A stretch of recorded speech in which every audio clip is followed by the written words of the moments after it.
Halo?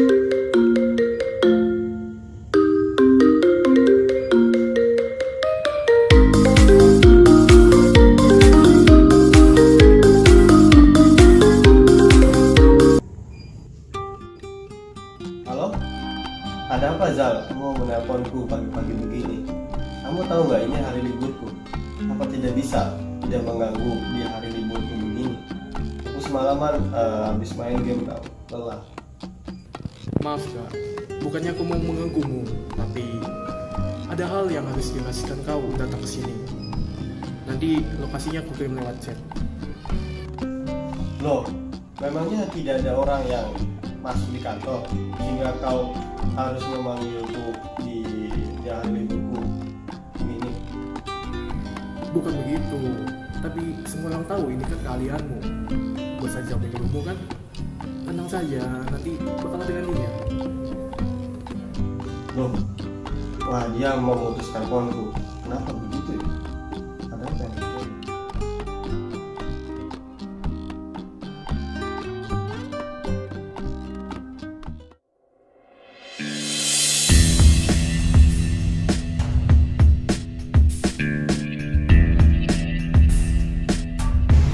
Gaga, mungkin kamu sudah mengiranya, tapi akan kujelaskan lebih lanjut.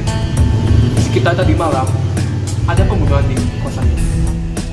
Ya, memang aku sudah mengiranya saat kau bilang kalau kasus ini adalah karyanku. Aku memang sudah menyelesaikan banyak kasus pembunuhan di kota ini sejak dulu. Bukan waktu yang untuk sombong dengan gua. Maaf, bukan maksudku begitu. Lalu bagaimana perkembangan kasus ini sampai aku datang?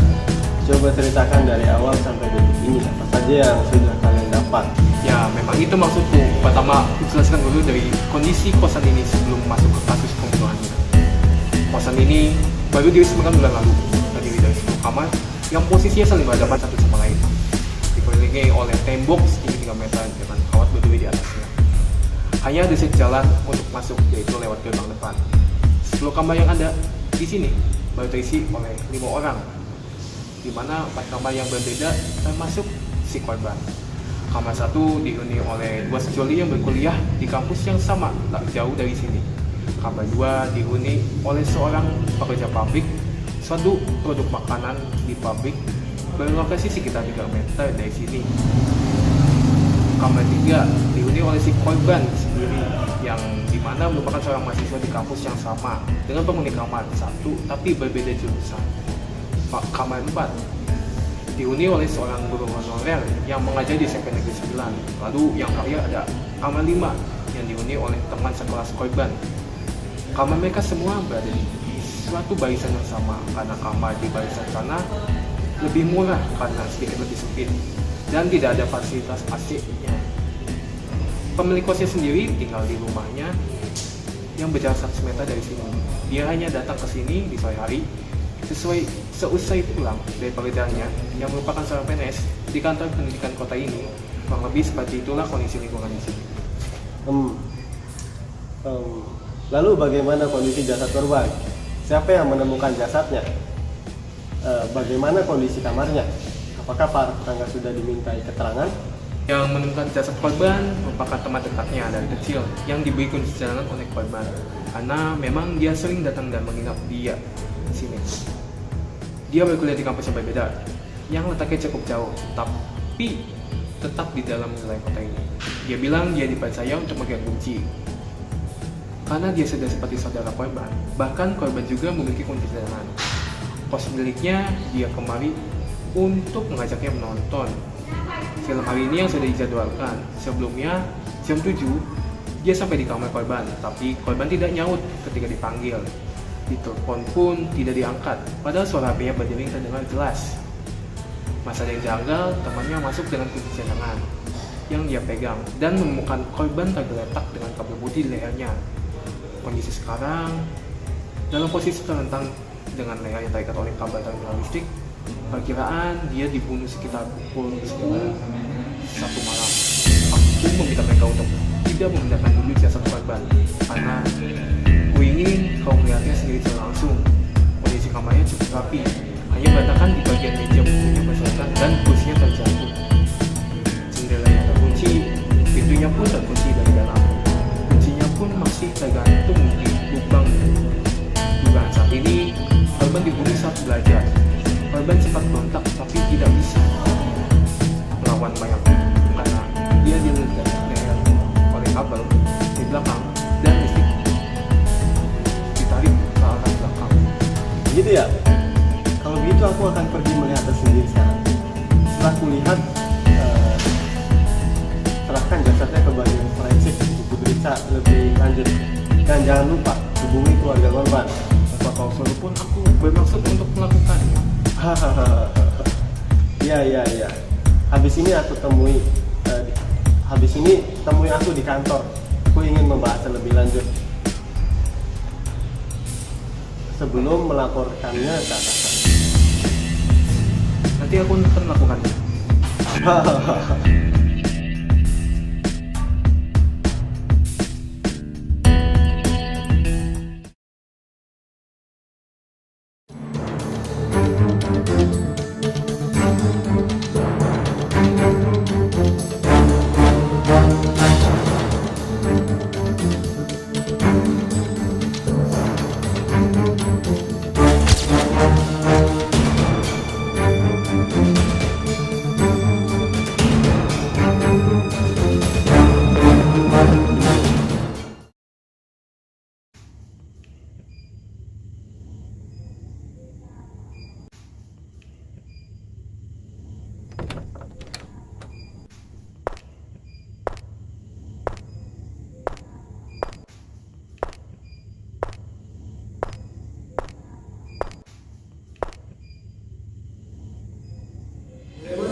Banyak kasusnya, ada perkembangan informasi tentang kasus.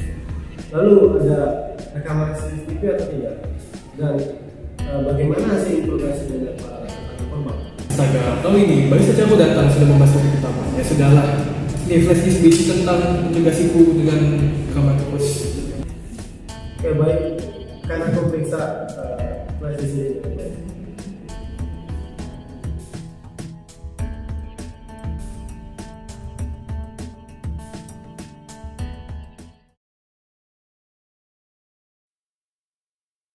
Nama saya Irfan. Kejadian pun ketika kami datang, Ya, memang saya mengenal korban. anak itu dia masih cukup pintar. Hanya saya tidak bisa bicara banyak. Nama saya Irfan, saya saudara kembarnya Dimas.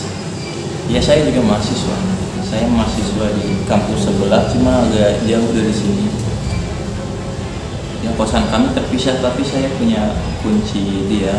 Biasanya kami bertukar kunci cadangan karena emang sering saling berkunjung seperti itu, Pak. Saya tiba di sini pukul 7 pagi. Saya berencana rencana awalnya kami mencari sarapan bersama dulu di luar. Tapi ketika saya sudah sampai, saya ketok-ketok pintunya tidak ada yang menjawab. Ketika saya telepon juga tidak diangkat, tapi saya mendengar suara teleponnya berdering dari dalam kamar. Dari situ saya kira saudara saya hanya tertidur pulas saja karena bergadang. Ketika saya buka, ternyata dia sudah tergeletak dengan kabel di lehernya, dengan ruangan yang sebenarnya rapi, tapi yang berantakan hanya di mejanya saja, Pak. Seperti buku-bukunya berserakan di lantai dan kuncinya tetap menggantung dari dalam, dan kondisinya saat itu terkunci. Kurang lebih seperti itu, Pak, yang bisa saya berikan. Ya seperti biasa, pada hari kejadian pun saya kesini hanya sesekali untuk memastikan kondisi di sini. Dan bila ada panggilan dari penghuni kos yang lain yang mengharuskan saya untuk datang. Pada malam kejadian saya berada di mana? Saya kebetulan sedang rapat bersama ibu-ibu PKK. Karena malam itu jadwal rapat untuk ibu-ibu PKK. Saksi, tentu banyak. Saya berkumpul bersama ibu-ibu PKK yang lain. Saya akan tuliskan nanti siapa saja yang bisa Bapak tanya mengenai alibi saya bila Bapak perlu. Iya Pak, bukan masalah. Ya sesuai yang Bapak lihat, kosan ini punya CCTV, tapi hanya di depan gerbang untuk memantau siapa saja yang keluar masuk kosan di sekelilingnya. Awalnya saya pikir tidak memerlukannya karena pagarnya sudah cukup tinggi dan susah untuk dilewatin juga, karena atasnya kan sudah dipasang kawat berduri gitu. Baik Pak, saya akan jadikan pelajaran. Segera saya pasang CCTV untuk kedepannya. Ketika kami datang, kondisi kosan memang sepi. Kami tidak tahu karena penghuni lain sudah tidur atau belum. Ya bukan cuma kami berdua sih, kami juga pergi bersama 3 orang teman sekelas kami yang lainnya. Setelah pulang, kami berdua bermain game hingga pukul 2 pagi. Mendengar hal yang mencurigakan, saya hanya mendengar suara jendela kamar lain dipukul-pukul, tapi tidak begitu menghiraukannya karena mungkin jendelanya macet ketika hendak ditutup. Saya yakin itu suara jendela ditutup. Ketika kami datang, ya saya tidak begitu memperhatikan sekitar.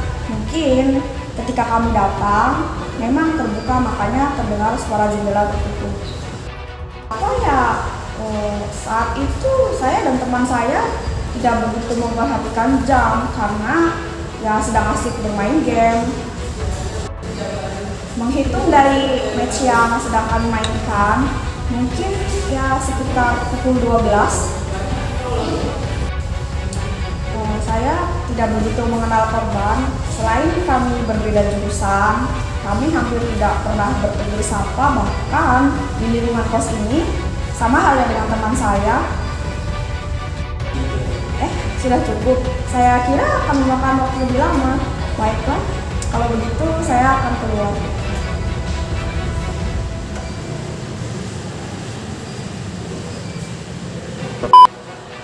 Ya, memang saya mengenal korban, tapi hanya sebatas tetangga yang saling bertegur sapa saat berpapasan.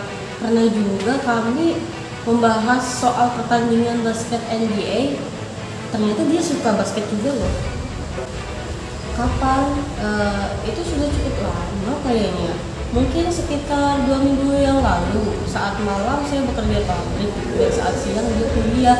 Jadi kami jarang ngobrol. Ya benar, memang semalam saat kejadian saya berada di pabrik.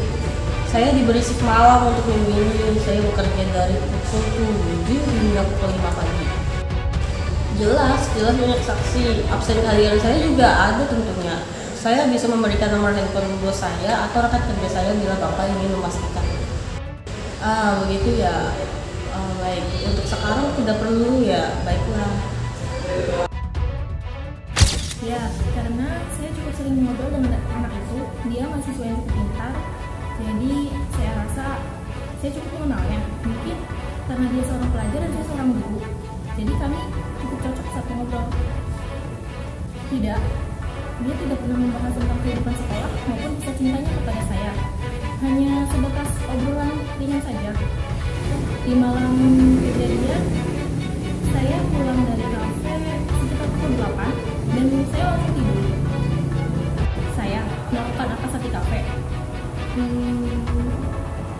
Hanya mengerjakan pekerjaan yang belum sempat saya selesaikan di sekolah. Saya suntuk berada di kosan terus menerus. Jadi saya keluar sekali sekedar nongkrong atau sekedar berkeliling jalan-jalan malam. Ya, memang saya rasa alibi saya lemah sekali karena tidak mempunyai saksi atau apapun. Tapi saya harap bapak-bapak dari kepolisian tidak salah tangkap kepada saya. Ya, saya tidak memiliki motif apapun untuk membunuh korban. Saya rasa saya tidak mendengarnya. Saya juga sudah bilang saat saya pulang, saya langsung tidur sampai pagi. Baik Pak, kalau memang ada yang bisa saya bantu lagi, mohon panggil saya saja. Maaf Pak, sebelumnya saya tidak bisa bicara panjang lebar karena tenggorokan saya sedang sakit di hari belakangan ini. Nama saya Iman, ya saya mengenal Dimas, dia teman sekelas saya di kampus. Saya sudah mengenal dia 1 tahun lalu, namun karena perkuliahan kami dilakukan secara online tahun pertama, kami belum saling mengenal. Dari mana Bapak tahu saya semalam habis keluar bersama Dimas? Oh ya, saya lupa. Di depan gerbang ada CCTV yang memantau orang keluar masuk. Ya memang sekitar pukul 7 kami keluar untuk membeli makan di depan. Kami makan di tempat, jadi kurang lebih kami kembali sekitar 30 menit setelah kami keluar. Ya, saya langsung kembali ke kamar ketika sudah makan. Tidak, saya punya alibi yang jelas. Tiap jam 8 malam, saya selalu bermain game bersama teman-teman saya. Apalagi kalau besoknya libur, saya pasti bermain hingga larut malam. Ya memang saya sedang sakit, tapi hanya tenggorokan saja yang bermasalah. Badan saya seluruhnya fit. Saya tidak istirahat karena berencana ikut pertandingan game online bersama teman saya. Kami juga melakukan video call menggunakan Discord saat bermain game. Tapi saya tidak ikut bicara dulu beberapa waktu ini karena tenggorokan saya masih sakit. Tidak apa-apa, saya paham. Tanya saja apa yang perlu ditanyakan. Suara jendela tertutup. Maaf Pak, saya tidak mendengar. Karena ketika saya bermain game, saya selalu menggunakan headphone. Dimas itu orang yang cukup komunikatif. Dia dekat hampir dengan semua teman di kelas. Kalau di dalam kelas, saya tidak tahu Pak. Tidak Pak, dia tidak pernah membicarakan soal asmara atau hal semacam itu. Bapak ingin berbicara langsung dengan teman-teman saya. Baik Pak, nanti saya akan tuliskan nama dan alamat teman-teman saya. Tetapi beberapa yang sangat dekat dengan Dimas saja ya Pak. Memang ada, saya rasa selain saya sendiri ada perempuan bernama Dina dan satu lagi Alex. Mereka lah yang paling dekat dengan Dimas selama ini. Teman tim saya, Bapak ingin menanyai mereka juga. Oh, untuk berjaga-jaga saja. Baiklah, nanti saya akan tuliskan saja Pak.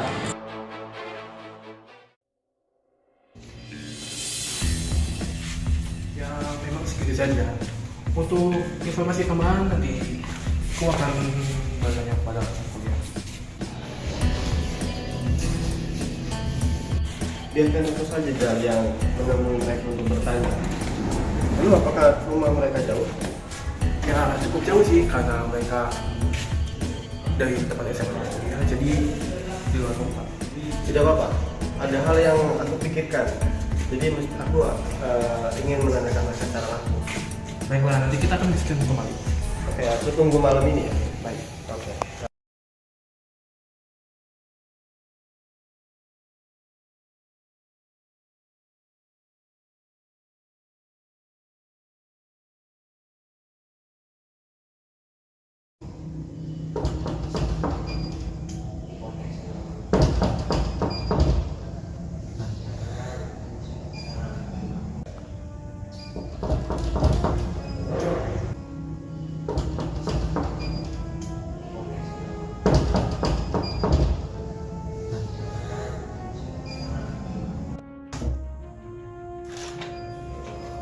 Selamat malam, Naiman.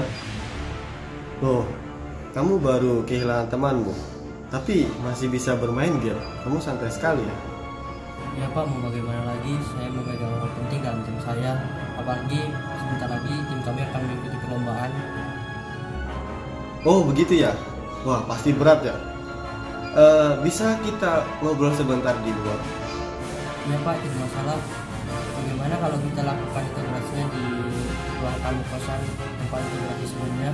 Karena di kamar saya sempit dan berantakan, nanti Bapak tidak nyaman. Baiklah, kurasa kita bisa ngobrol lebih santai di sana. Mari kita ke sana. Iya. Kenapa Bapak ini tidak duduk Pak? Sudah, jangan hiraukan dia. Aku memang memintanya berdiri di situ. Bantu Pak menunggu. Nah, kau ingin membuat sebuah pengakuan atau mau aku yang membongkarnya? Bapak, saya rasa saya sudah mendengar.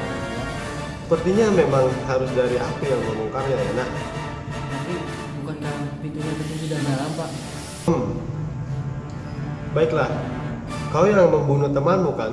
Tapi kalau pintunya terkunci dari dalam Pak, bagaimana mungkin bisa keluar kalau keadaan seperti itu Pak? Biarkan aku yang menyelesaikan dulu apa yang ada di kepalaku. Setelah itu kau boleh menyangkalnya dengan argumen dan bukti kalau memang ada. Kau membunuh temanmu karena ada rasa cemburu kan? Karena perempuan yang kau sukai malah menyukai temanmu sendiri, dan temanmu berencana untuk mengungkapkan perasaannya karena temanmu juga menyukainya.